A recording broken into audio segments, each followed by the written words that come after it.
way we treat AF right now?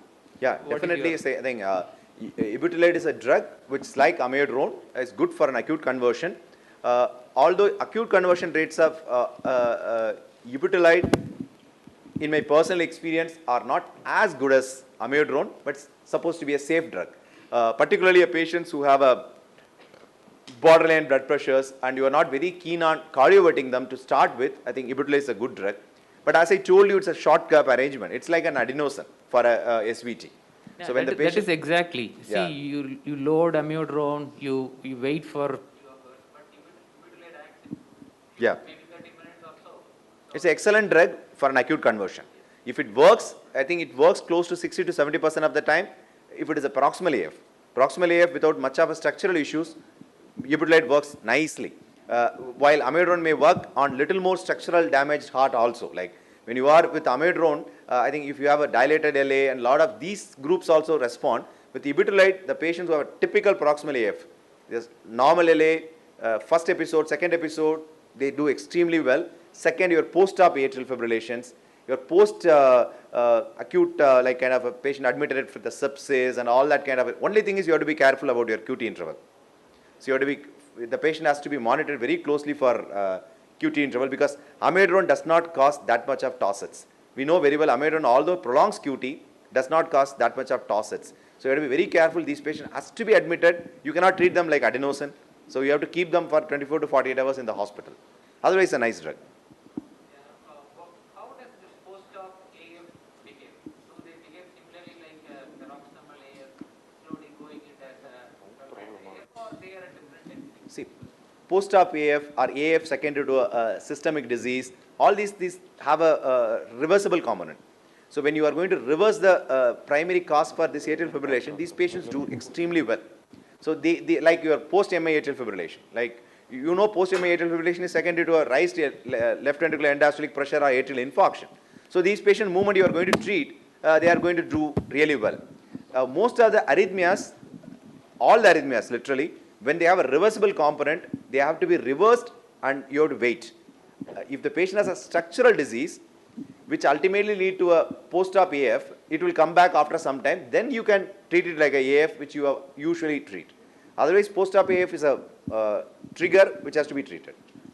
Yeah, Dr. Lawrence, I think you have beautifully conveyed the message that catch them young and treat it adequately. You know, there's an overwhelming data to support the early treatment with cryoablation, and then you get the desired results, and I mean, the data is so evident. But I have a little different perspective to the whole thing. Now, I was inclined to think that, you know, if you have a young patient with a structurally normal heart, and then getting frequent episodes of paroxysmal atrial fibrillation, and then, you know, symptomatic at that point of time, these are the candidates who do very well in the long run. You ablate them, and it's like, I mean, you forget about the disease altogether, and that's perhaps the areas that you should really be aggressive. But another subset of patient is I think there is a different therapy altogether. I'm sure you'll also agree on this. We have a elderly population who come with sick sinus syndrome. They come to you sometimes with a Brady and sometimes with the atrial fibrillation, very fast rate. And the moment you put in a pacemaker there and you start pacing these patients at a, let's say, atrial rate of 70 or so, they never get an episode of AF at all.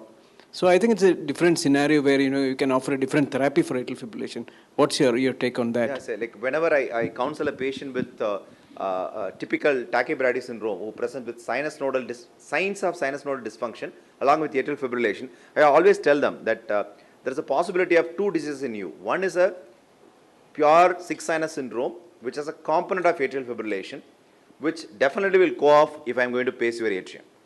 So this is the one subset. That's definitely another subset who have a sinus nodal dysfunction and atrial fibrillation as a structural disease. These AF will come back. So not all the patients who have a sinus nodal dysfunction with atrial fibrillation have sinus nodal dysfunction as a cause of atrial fibrillation. But when they have this as a cause, they do well. But it's very difficult to identify them. See, when I attend most of the European meetings, like when they present the scenario, I always get tempted to say, like, they will ask you a question, put a sinus nodal dysfunction with atrial fibrillation. They ask me, like, what you are going to do now? You do a AF ablation or a pacemaker? So for me, a lot of time I feel like I will put a pacemaker first.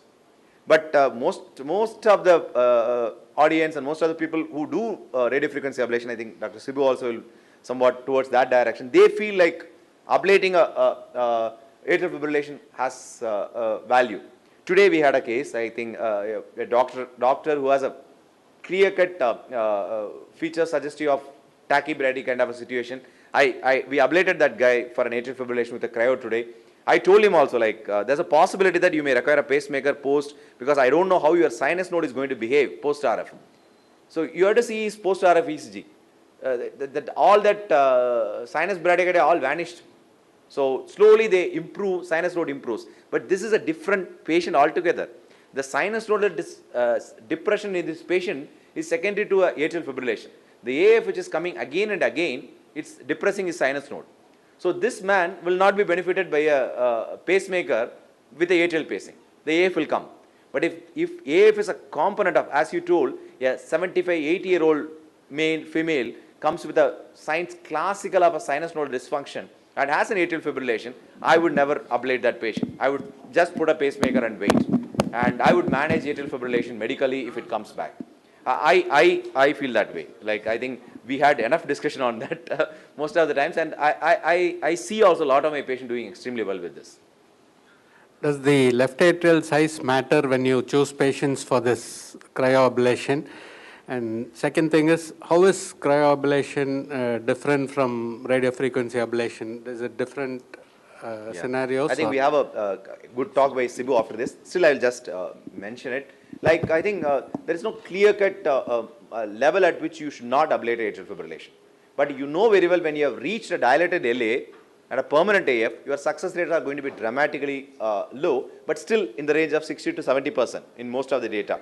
But what happens is, your pulmonary vein isolation alone will not work. You may have to do a lot of substrate modification in the atrium. You may have to ablate some at sinus, CS, or somewhere in the right atrium. You may have to do a lot of lines. You may have to do a perimetral line, and all that you may have to make. And larger ablations you do, the higher the chances that patient have a lesser success rate, more complications, and recurrence. So when you choose a patient with a larger left atrium, you may have to be aware, and your patient also to be aware that there is a chance of recurrence is high. If you want me the exact number, I usually look at 4.5 millimeter, 45 millimeter as a level at which I feel this is going to be tough to keep in sinus rhythm. That's the thing. If you ask me radiofrequency versus cryo, as I told you, we know very well now from data available that PV isolation or pulmonary veins are the source of AF in most of the patients. What we do is we electrically disconnect pulmonary veins from the left atrium. The electrical disconnection can be done in two ways, one with the heat, one with ice. So heat, what we do is, we take a radiofrequency catheter, we make multiple burns, we connect all the burns and form a circle so that this pulmonary vein get isolated from the left atrium. It's a tedious process, takes longer time, and one vein isolation may take, maybe in some patients with a not good contact, may end up doing somewhere around 1.5 hours, even on experienced hands. So, but success rates are as good as cryo if you do a good ablation. But cryo, what we do is, we have a mapping catheter which goes into the pulmonary vein. We have a cryo balloon which is available. Only thing you have to make sure is the balloon has a good contact over the pulmonary vein. You occlude the pulmonary vein in such a way that there is no gap between your pulmonary vein and your balloon. If you are able to achieve that, the cryo balloon will release the gas which will cool the area and create a circular ablation. So in a single burn, you will create a good circular ablation. So only prerequisite is you have achieved a good apposition of the balloon, which may not be possible in a lot of patients. Today we have two patients, one patient we are able to achieve a good apposition in most of the veins, and second patient we really struggle. So it's not like every patient will have that. If you have a good yearly proximal AF with non-dilated LA with a good pulmonary veins, there's a high possibility that you will achieve this with a shorter time.